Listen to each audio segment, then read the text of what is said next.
안녕하세요. 2년을 채우지 못하고 결혼 생활을 끝내야 했던 20대 주부입니다. 이혼 사유는 시어머니의 만행 때문이었습니다. 남편과는 지인의 소개로 만나 1년 정도의 연애 끝에 결혼했습니다. 남편은 혼자이신 시어머니와 2살 많은 신우와 함께 살고 있었어요. 신우는 진작에 결혼해서 타지에서 살고 있었고, 시어머니는 저희 집에서 차로 30분 정도 걸리는 곳에서 작은 식당을 하고 계셨습니다. 저와 남편은 결혼하고 얼마 지나지 않아 아이를 갖게 되었습니다. 그런데 임신 10주차에 찾은 병원에서 유산기가 있다며 의사 선생님께서 몸조심하라고 하시더군요. 그래서 다니던 회사도 그만두고 집에서 몸조리를 해야만 했어요. 최소한만 움직이면서 그렇게 건강관리를 했습니다. 그랬더니 임신 15주차가 지나서는 그래도 조금씩 움직여도 될 것 같다고 하시더라고요. 그때부터는 저도 동네도 살살 돌아다니고 그랬는데 그 소식을 들은 시어머니께서 그럼 하루에 1~2시간이라도 가게에 나오는 게 어떻겠냐고 물으셨습니다. 손님 없는 시간에 나와서 당신 말동무라도 좀 해달라 하시더군요. 저는 솔직히 내키지는 않았지만 그래도 혼자이신 시어머니와 사이라도 틀어지면 중간에 있는 남편 입장에 얼마나 난처할까 싶어서 싫다 소리를 못했습니다. 가게에 도착하니 시어머니만 계신 게 아니었습니다. 주방일 봐주시는 이모님도 계셨고 옆에 위치한 이불가게 주인이라는 아주머니도 계셨습니다. 한 일주일 정도를 가서 느낀 건 늘 그렇게 손님이 없는 시간에는 삼삼오오 모여서 수다를 떨며 시간을 보내시는 것 같았습니다. 수다의 대부분 내용은 가게에 오는 손님들 험담이나 카더라 통신이었는데 어느 순간부터 제가 주제가 되더라고요. 그러다 결정적으로 제가 가게에 더는 가지 않겠다 마음먹게 된 사건이 있었습니다. 그날 유난히 다리도 저리고 몸이 피곤해서 얼른 2시간만 지나면 집에 가야지 생각하고 있었어요. 그런데 시어머니가 뜬금없이 저에게 걷는 폼이 어정쩡한 게 아무래도 뱃속에 애가 어떻게 된 거 아니냐. 대수롭지 않게 여기다 아픈 애 낳는다는 둥 재수없는 말씀만 골라서 하시는 거예요. 그러자 옆에 계시던 아주머니들도 어머어머하며 동조를 하시더라고요. 그러자 점점 어깨에 힘이 실린 시어머니께서 그러지 말고 당장 병원에 가보라고 그러시는 거예요. 떨떠름하게 우선 넘기기엔 기분도 나쁘고 찝찝하고 결국 그 다음 날 아침 남편과 함께 바로 병원에 갔어요. 병원에서는 걸음걸이로 그걸 어떻게 알 수 있겠냐며 아무 일도 없으니 걱정하지 말라고 하더군요. 그러면서 최대한 스트레스를 받지 않도록 조심하라고 했어요. 시어머니야, 저를 걱정해서 하신 말씀인지는 몰라도 아직 태어나지도 않은 애한테 악담이나 다름없는 말들을 하신 게 너무 상처가 되었습니다. 결국 저는 남편과 상의 끝에 당분간 가게에는 가지 않게 되었고요. 사실 제가 단지 시어머니가 찝찝한 말씀 한번 하셨다고 안 가겠다고 그런 건 아니었어요. 불같은 성격의 남편에게 이야기했다. 일이 커질까봐 말은 못했지만 가게에서 제가 하는 행동마다 의미를 부여하시는 것도 너무 짜증났거든요. 과일을 많이 먹는 걸 보니 아들인가 보다, 이 시간에 하품하는 걸 보니 딸인가 보다 이런 말도 듣기 싫었고요. 처음에는 말동무나 하라 하시더니 저에겐 마늘가라, 컵닦아라 등등 자별시켜놓고 동네 아주머니들하고 잡담하시는 것도 보기 싫었습니다. 그래도 저 때문에 시어머니와 남편 사이 틀어질까봐 구구절절 말은 안 했던 건데 급기야 며칠 전 시어머니께서 전화를 걸어오셨습니다. 말씀하시기를 시어미는 바빠서 집에도 못 들어가고 차에서 자고 그러는데 며느리라는 게 전화 한 통 없고 와서 얼굴 비추는 일도 없다며 서럽다고 울고 난리시더라고요. 저도 이때는 가만히 있으면 정말 저만 못된 며느리 되겠다 싶어서 남편에게 그동안 있었던 일을 전부 다 털어놓았습니다. 결국 남편이 다시 시어머니께 전화를 걸어 정말 생난리를 치면서 상황이 일단락 되기는 했네요. 그리고는 한동안 시어머니와 저희 사이에 평화가 찾아왔습니다. 시어머니도 저를 딱히 부르지 않으셨고 남편도 굳이 인사를 드리러 가자든가 라는 말로 제 속을 긁지 않았어요. 필요한 말만 하고 챙겨야 할 것만 챙기면서 어느 정도 거리를 두니 숨쉴만 하더라고요. 그렇게 이윽고 출산에 가까워졌습니다. 그날은 남편과 저녁 식사, 소화도 시킬 겸 산책에 나갔습니다. 한 30분 정도 걷고 나서 슬슬 집에 들어가자 하는데 갑자기 양수가 터져버렸어요. 급하게 병원으로 가면서 남편이 시어머니께 출산 가방 좀 챙겨서 가지고 와달라고 하더라고요. 친정어머니께 부탁드리고 싶었지만 2시간 거리에 살고 계셨기 때문에 그나마 30분 거리로 가까운 시어머니께 부탁을 드렸습니다. 그러자 시어머니는 출산 가방도 안 챙겨놨냐며 전화기 밖으로 들릴 만큼 짜증을 부리시더라고요. 출산 예정일까지 3주나 남았었고 챙길 것도 몇 가지 없었는데도 시어머니의 화는 쉽게 누그러지지 않는 것 같았습니다. 그렇게 병원에 도착해 남편과 가족분만실에 있었습니다. 간호사에게 아무도 들여보내지 말아달라고 부탁을 했지만 어떤 이유에서인지 2시간쯤 지나고 나서 도착한 시어머니가 보란듯이 가족분만실에 들어와 계셨습니다. 출산하신 분들이라면 아시겠지만 대기하는 동안 민망해서 시어머니에게는 보여드리고 싶지 않은 모습이었는데 시어머니는 무슨 구경거리라도 난 것 마냥 제 발끝에 우두커니 서서 저를 쳐다보고 계셨습니다. 마치 동물원의 원숭이라도 된 기분이었어요. 그렇게 새벽 5시부터 오후 1시가 되도록 죽을 만큼 진통은 오는데 도저히 애기 머리만 조금 보일 뿐 나올 생각을 안 하더라고요. 얼마나 힘을 썼는지 더는 힘도 못 주겠고 숨도 못 쉬겠고 이러다 죽는 거 아닌가 싶었습니다. 저는 의사 선생님께 제발 수술해달라고 사정을 했어요. 그러자 시어머니께서는 수술은 무슨 수술이냐고 좀만 더 참으라고 옆에서 소리를 지르시는데 의사 선생님이 보시기에도 제가 딱 하셨는지 수술하자고 하시더라고요. 그렇게 제왕절개로 딸을 낳았습니다. 시간이 흘러 마취해서 깨어나는데 친정어머니랑 시어머니가 옆에 계셨습니다. 시어머니는 수고했다는 말은커녕 그거 좀만 참으면 돈도 덜 나오고 좀 좋냐면서 인내심이 그렇게 없어서 어떻게 사냐고 혀를 차시더군요. 그런 시어머니를 보고 저희 친정어머니께서 결국 무슨 말씀을 그렇게 하시냐고 고생했단 소리부터 하셔야 하는 거 아니냐고 쏴 붙이시더군요. 저희 친정어머니도 한 성격 하시거든요. 친정어머니는 딸하고 둘이 이야기 좀 하게 나가달라며 시어머니를 방에서 내보내셨습니다. 시어머니가 방을 나서자 친정어머니가 평소에 어떤 대접을 받고 사는 거냐며 저더러 기죽지 말고 할 말 똑바로 하고 살라고 하셨습니다. 그러면서 너무 고생했다, 수고했다 하시더라고요. 그리고 한 2시간쯤 있다 친정어머니는 내일 다시 오시겠다며 먼저 자리를 떠나셨습니다. 친정아버지도 병원에 입원 중이셨거든요. 그런데 문제는 남편도 안 보이는 거예요. 남편이 세상에 회사에 급하게 처리할 일이 있다며 회사를 갔는데 일손이 부족해 야근까지 하고 가야 할 것 같다고 하는데 혈압이 터질 것 같았습니다. 산모 패드도 갈아야 하는 데라고 말하자 시어머니께 부탁하라고 하더군요. 같은 여자끼린데 뭐 어떠냐면서요. 제가 남편에게 당신 수술했는데 우리 아버지가 당신 소변 받아주면 기분 어떻겠냐고 하자 그제서야 이해가 됐는지 자기가 생각이 짧았다고 미안하다고 했습니다.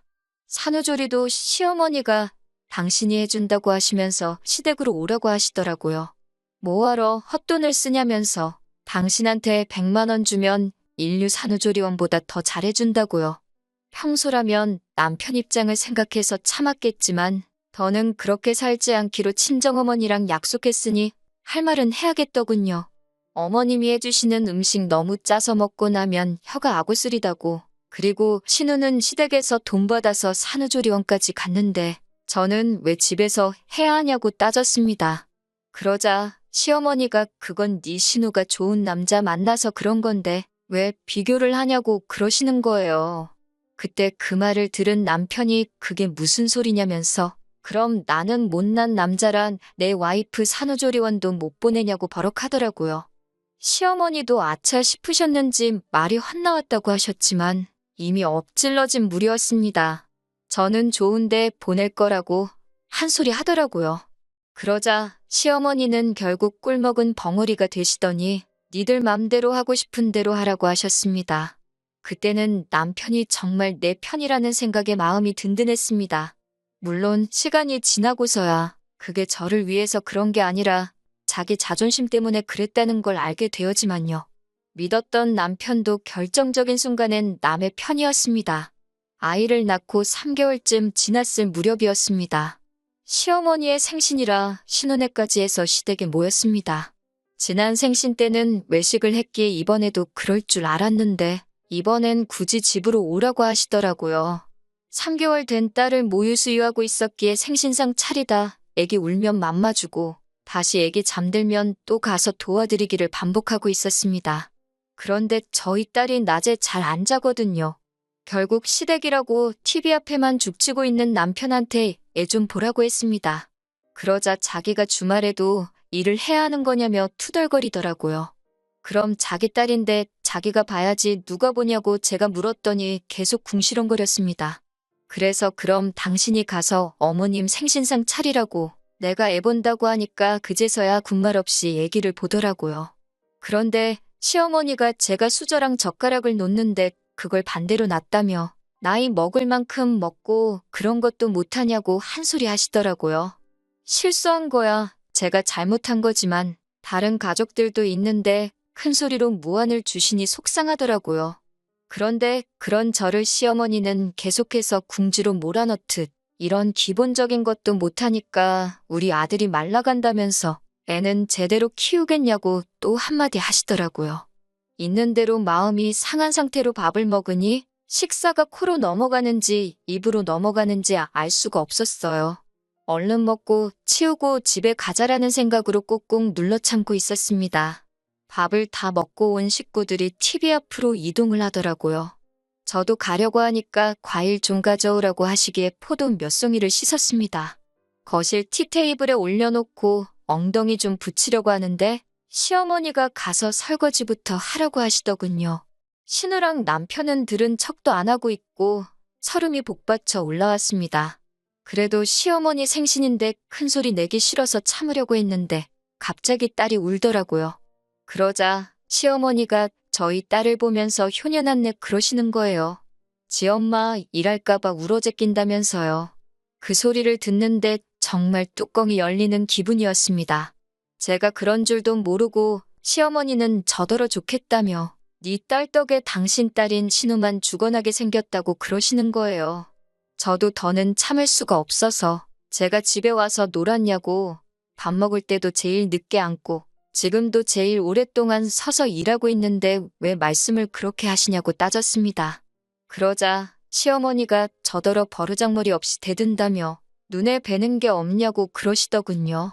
제가 틀린 말 한 거냐고 되묻자 남편이 저더러 미쳤냐며 지금 어디라고 대드냐고 빨리 죄송하다고 하라는 거예요. 저는 그런 남편에게도 돼지 새끼도 아니고 이 집을 가도 저 집을 가도 처먹고 늘어져 있을 줄 밖에 모르냐고 사부쳤습니다. 그러자 시어머니가 이번엔 자기 아들한테 그게 무슨 말버릇이냐며 당장 사과하라고 개거품을 무셨어요. 제가 남편이고 시어머니고 대접받을 행동을 하셔야 대접을 하고 사는데 이건 뭐 개차반이 따로 없다고 그랬습니다. 그러면서 어머님 같은 분도 필요 없고 이런 남편은 더 필요 없으니 둘이서 알콩달콩 재밌게 살라고 했어요. 그러자 시어머니도 신우도 찍소리도 못하고 저만 쳐다보고 있더군요. 나는 내 딸 데리고 잘 먹고 잘 살 테니 너는 네 엄마 모시고 잘 먹고 잘 살라고 덕담 날려주고 시댁 밖으로 나와 바로 택시 타고 친정으로 향했습니다. 택시를 타고 얼마 지나지 않아 남편에게 미친 듯이 전화가 걸려오더라고요. 그러더니 아까는 시어머니랑 신우가 다 보고 있어서 제 편을 들 수가 없었다며 미안하다고 그러더군요. 그러더니 저희 친정까지 쫓아왔더라고요.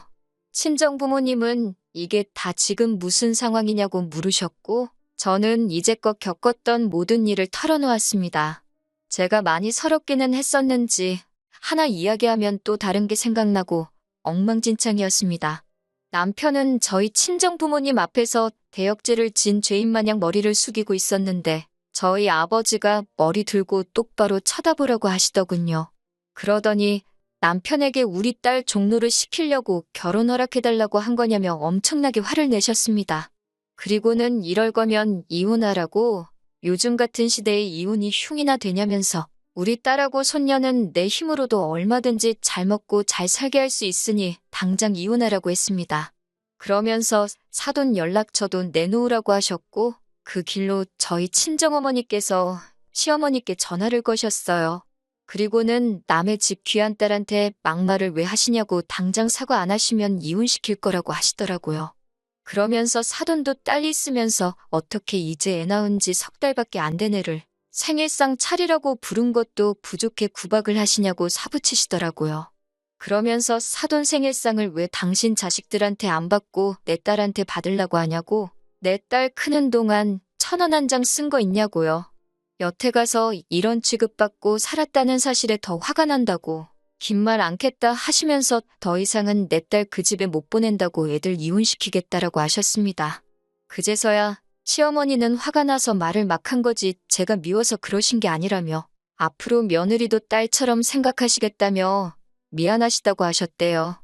하지만 저희 친정어머니는 완강하셨습니다. 사위를 앞에 두고 헤어지라고 이혼하라고 하셨어요. 남편은 그제서야 정말 손이 발이 되게 빌었지만 저도 이미 진절머리가 난 상태라 그 꼴도 보기 싫더라고요.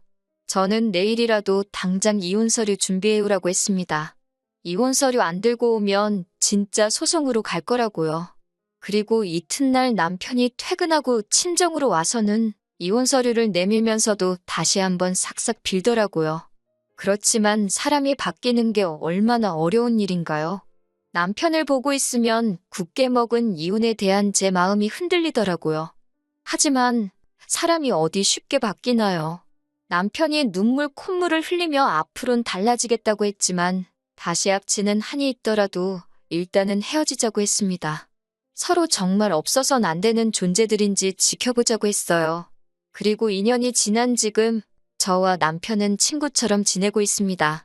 이혼 당시 남편은 저희가 살던 전세보증금의 대부분을 저에게 가지라고 했습니다. 딸을 태우고 다니려면 차도 필요하지 않겠냐며 차도 저에게 줬고요. 남편은 제 마음을 어떻게든 돌리기 위해서 최선을 다했고 저도 그 점은 잘 알고 있습니다.